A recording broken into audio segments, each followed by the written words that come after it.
क्योंकि कोई तो है। जिस तरीके से घटना हुई है और ये सिर्फ एक ही कमरे को टारगेट किया गया है, मुझे तो लगता है, जहां तक मेरा अंदेशा जाता है, कोई तो है। नमस्कार, मैं रामकिरण पांडे और आप देख रहे हैं द राष्ट्र 11। साथियों, हम हैं सुल्तानपुर जिले के धनपतगंज थाना क्षेत्र में। धनपतगंज क्यों जाना जाता है इसको आपको बताने की जरूरत नहीं है। अभी धनपतगंज में नवगत इंचार्ज आए हैं, उनके आने के बाद ही ताबड़तोड़ दूसरी चोरी है। आप क्या कहेंगे इसको, बेलगाम हुए हैं चोर या थाने का खौफ खत्म हो गया है? जिस तरीके से चोरी का अंजाम दिया जा रहा है, कहीं न कहीं पुलिस पर सवालिया निशान है कि क्या वो इस घटना को रोक पाएंगे, क्योंकि अभी नवगत थाना इंचार्ज के लिए कहीं न कहीं बड़ी चुनौतियां हैं इसको रोक पाना। हम आपको दिखाएंगे कि चोरी कैसे किया चोरों ने।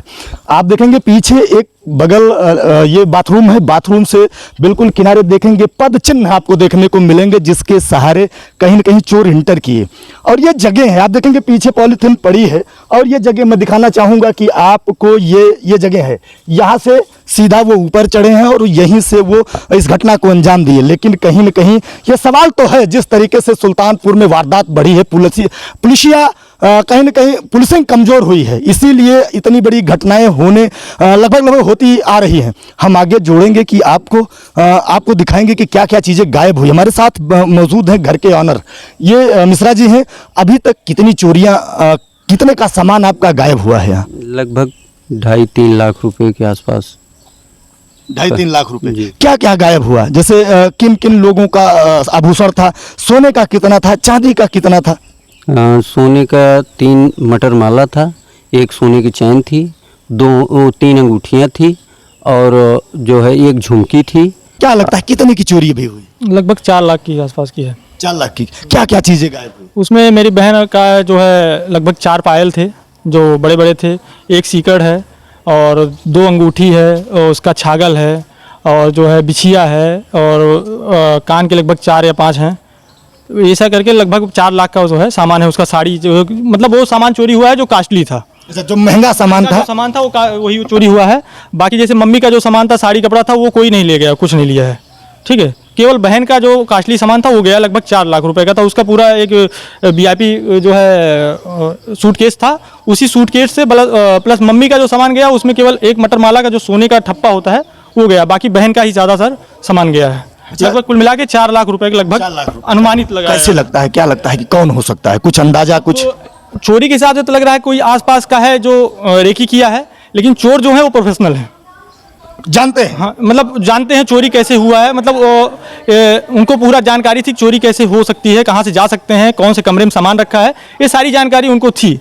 कोई ऐसा तो नहीं है कि जो है आसपास का ही है जो हमारे बताया है। कुछ ऐसा नहीं कि कोई ऐसा हो नहीं, जो आपसे दूर से संबंध एक्चुअली हम लोग भी एक्चुअली क्या है, हम लोग भी बाहर रहते हैं, केवल मम्मी पापा घर पे रहते हैं। हम 2 भाई हैं, बहन जो रहती नहीं यहाँ पे ज़्यादातर, हाँ बाहर ही रहते हैं सब लोग। हम लोग को पढ़ाई लिखाई भाई कर रहे हैं, हम नौकरी कर रहे हैं, यहाँ पे 2 ही लोग रहते हैं। और चोरी ऐसा हुआ है कि उसको पता था, क्योंकि ये शटर है हमारी लगी है, उसके बाहर ही सब लोग रहते हैं। आगे वाले कमरे में बहन सोई थी जो कि बंद करके सोई थी, और बाहर पापा मम्मी भी बाहर ही बरामदे में सोए थे। नहीं, पापा तो बता रहे हैं कि उनके सर के पास से कोई चाबी रखी थी। चाबी उनके पास ही रखी थी, क्योंकि वो लोग अंदर से आए हैं जब, तो बाहर शटर खोले हैं और उनके पास से चाबी लेकर आए हैं और जो है कमरे में घुसे हैं। अच्छा, क्या कहा यशो साहब जो थाना कहीं कहीं नए थानेदार हैं, नया अभी चार्ज लिया है उन्होंने, अभी क्षेत्र के बारे में ज़्यादा जानकारियाँ रख पाना थोड़ा सा मुश्किल हो सकता है वो जानते भी हों, लेकिन क्या कहा उन्होंने? एक्चुअली अभी मैं गया था और साथ में 2-4 लोग और भी गए थे थाने में। वहाँ पे जो SO साहब हैं उस समय छुट्टी पे हैं जी। उनके जगह पे इंचार्ज जो है कोई अतुल सर हैं, वो उन्होंने बोला है कि अभी हम जो है 12 बजे तक आपके यहाँ आएंगे, एक बार से मौका देखेंगे, उसके बाद जो है मुकदमा दर्ज करेंगे। अच्छा, अभी मुकदमा दर्ज नहीं किया? अभी दर्ज नहीं किए हैं, उन्होंने यही बोला है कि अभी आएंगे 12 बजे तब दर्ज करेंगे, तब बातचीत करेंगे। अच्छा, सामान में जो जेवरात थी उसमें से कुछ चीजें मिली भी हैं कि सब उठा ले? कुछ नहीं मिला है, केवल जो उसका माले का जो आर्टिफिशियल सामान होता है, बीच में सोना लगा होता है, छोटे छोटे पत्थर, हाँ पत्थर, वो तोड़ के बाहर फेंक दिया गया है। बाकी जो सोना है उसको निकाल ले गया है, बस और कुछ नहीं है। और कितने बजे के लगभग घटना होगी? ये समय जो है लगभग ये मान के चलिए कि 12:30 बजे तक तो सब बहन बोल रही है कि मैं फ़ोन चला रही थी, वो लेकिन कमरे में थी, उसका कोई मतलब नहीं है। 1 बजे से लेकर 3 बजे के बीच में चोरी हुई है।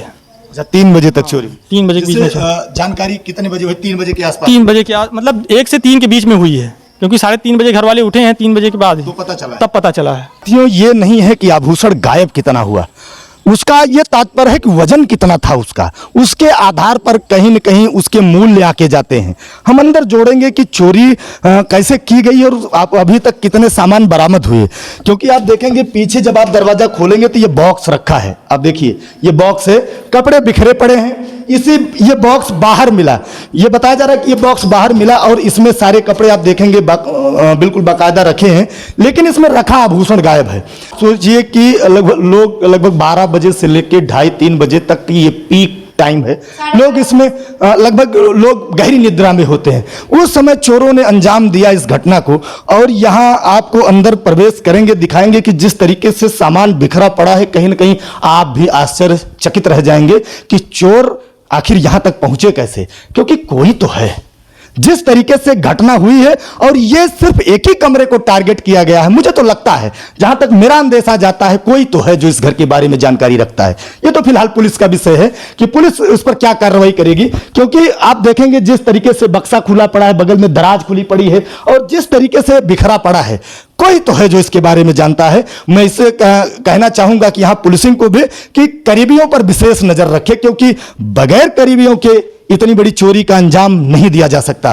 क्योंकि हम आपको ऊपर भी जोड़ेंगे, क्योंकि बताया जा रहा है किसी छत के माध्यम से वो कहीं न कहीं आए हैं या निकले हैं, पीछे दिखाना चाहेंगे। आप आगे देखेंगे तो ये आप जगह देखिए, बिल्कुल जो रोशनदान टाइप का दिख रहा है, ये ऊपर चद्दर रखी हुई है इससे बारिश को रोकने के लिए, और उसी बारिश को रोकने वाली चद्दर से ऊपर उठाया गया, और इस चद्दर के सहारे, इस चद्दर के जो ओढ़ ली जाती है, इस चद्दर के सहारे चोर यहां तक पहुंचे हैं। लेकिन सवाल तो है कि क्या धनपतगंज पुलिस सुलझा पाएगी, क्योंकि सवालिया निशान पुलिस पर इस समय सुल्तानपुर पे टकाटक लगाए जा रहे हैं। हम आगे आपको जोड़ेंगे। ये आप आएंगे छत पर, जैसे ही छत पर पहुंचेंगे, कहीं न कहीं आप देखेंगे कि चारों तरफ से छत पायबंद है। आप देखेंगे आगे ग्रिल है, बगल में दोनों साइड कहीं न कहीं चहर दीवारी बनाई गई है कि कोई यहां तक न पहुंच सके।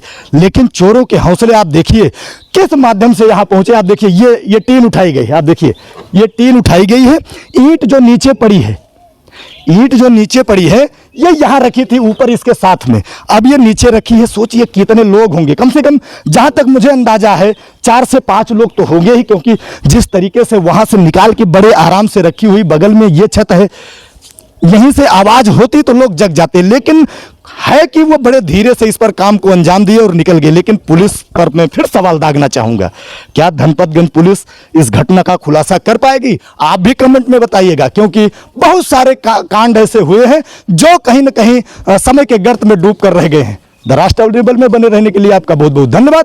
जय हिंद।